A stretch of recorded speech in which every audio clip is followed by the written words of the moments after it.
Mbote Jambo, bonjour, hello. Karibu, kumabalizetu za l'enfant congolais du futur.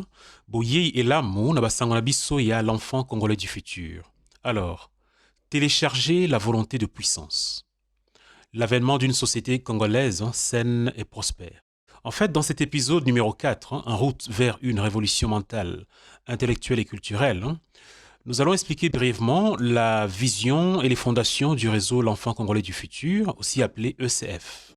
Alors nous souhaitons que cette vision soit adoptée par toute la société congolaise et les non-congolais qui habitent au Congo, et également la diaspora. Bien évidemment, il suffit que 10 à 20% de cette société congolaise adopte cette vision de l'enfant congolais du futur au plus tard l'année 2057 pour que la machine du développement puisse prendre son envol. Également donc pour que le pays devienne petit à petit une puissance économique, intellectuelle, culturelle et morale. D'abord en Afrique et au plus tard l'année 2137 dans le monde entier.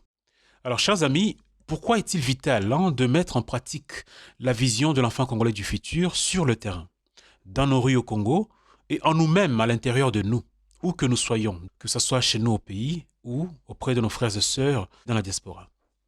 Pourquoi est-il urgent de commencer à semer dès maintenant les graines de cette révolution de l'enfant congolais du futur, comme l'ont fait déjà plus de 100 jeunes et enfants depuis le 1er janvier 2017. Commençons par le point 1 ici, expliquons la vision de l'enfant congolais du futur. La vision de l'enfant congolais du futur est de créer une société saine et prospère. Alors, quand nous parlons de société saine, nous entendons par là une société où les individus sont en bonne santé, physiquement et mentalement. Une société où les structures sociales favorisent le bien-être de chacun, sans distinction. Qu'on soit congolais de souche, congolais naturalisé ou étranger. Une société où nous avons ressuscité les grandes valeurs de solidarité visibles au temps de nos ancêtres. Une société où le meilleur vivre ensemble domine, qu'on soit congolais de souche ou congolais naturalisé ou étranger. Une société avec des adultes sages, intelligents émotionnellement, proactifs.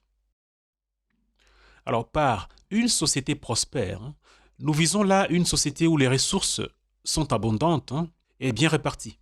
Une société qui permet à chaque individu de s'épanouir et de contribuer pleinement à la communauté. Prospère, donc une société congolaise de demain qui, par son développement à 360 degrés, permettra également à ses 9 voisins de pouvoir progresser. Une société congolaise qui va intervenir dans la marche du monde en envoyant ses enfants aider d'autres pays, tout en invitant des talents de pays étrangers à venir chez nous s'exercer. Car c'est par la diversité des cerveaux et des esprits que naissent souvent des grandes innovations, des grandes découvertes et des grandes inventions qui sont utiles tant pour la communauté locale et proche que pour le pays et au-delà pour le monde entier et les générations futures. Pour cela, il nous faut quand même un message qui nous rappelle à chaque fois notre vision. Parlons donc du message connecteur. Alors, quel est le message connecteur de l'enfant congolais du futur? Le message qui nous relie tous à cette vision est simple mais puissant. C'est celui-ci. Ensemble, éduquons l'enfant congolais du futur. Il peut être dit autrement, l'enfant congolais du futur, éduquons-la, éduquons-le ensemble. Alors ce message est aussi notre mission, et votre mission future, si vous venez à peine de découvrir ce réseau. Portez ce message avec vous et posez-vous la question à chaque fois. En quoi, dans votre quotidien, contribuez-vous à l'éducation de l'enfant congolais du futur, tant pour votre propre enfant que pour les enfants des autres? Posez-vous quotidiennement cette question. C'est bien de se dire les politiciens ne font rien, les Congolais se comportent mal, ainsi de suite. Mais vous alors, posez-vous la question. Vous, personnellement, en quoi, dans votre quotidien, vous contribuez à l'éducation de l'enfant congolais du futur, tant pour votre propre enfant que pour les enfants des autres? Le fait d'être dans la diaspora ne vous protège pas non plus de cette mission. Vous pouvez intervenir en aidant nos enfants ou en faisant du mentorat à distance. Et d'ailleurs, votre propre enfant dans la diaspora, vous devez orienter également son éducation pour contribuer au développement du pays.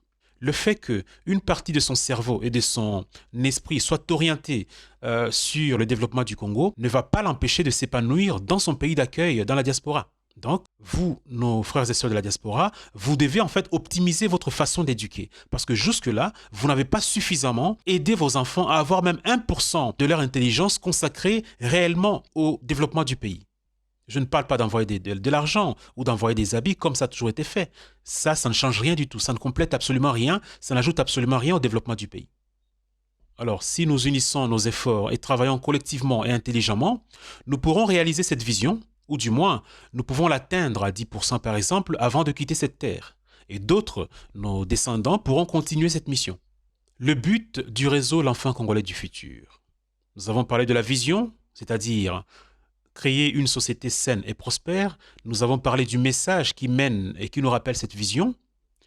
L'enfant congolais du futur, éduquons-la, éduquons-le ensemble, ou alors ensemble, éduquons l'enfant congolais du futur. Alors parlons du but.